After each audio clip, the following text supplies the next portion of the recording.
দর্শক, স্বাগত জানাচ্ছি বিশ্ব সাহিত্যের বাছাই করা কিছু গল্প ও স্বাধীনের নিজের লেখা কিছু গল্প দিয়ে সাজানো এই বিশেষ পরিবেশন। আপনারা শুনছেন স্বাধীন দি স্টোরি টেলার। রাত তখন প্রায় 2টো। শুনশান নীরবতার মধ্যে হঠাৎই হিমশীতল একটা স্পর্শে চমকে উঠল আরিয়ান।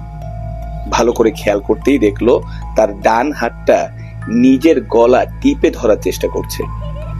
ঘুম জড়ানো চোখে প্রথমে সে ভেবেছে দুঃস্বপ্ন দেখছে, কিন্তু না, হাতের মুঠোটা শক্ত হয়ে আসছিল আর শ্বাস নিতে কষ্ট হচ্ছিল তার।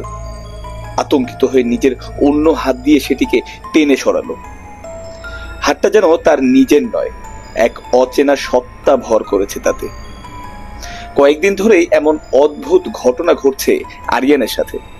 তার ডান হাতটা যেন তার ইচ্ছার বিরুদ্ধেই কাজ করছে।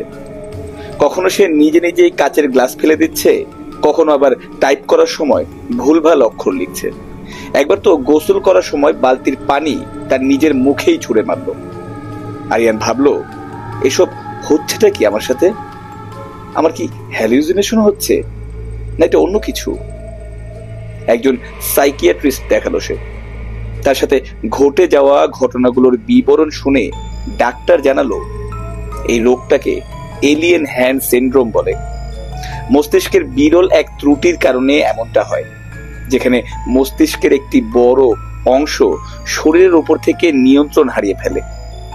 কিন্তু আরিয়ান অনুভব করলো, এটা শুধু মস্তিষ্কের ত্রুটি নয়, এর পেছনে অন্য কোনো রহস্য আছে।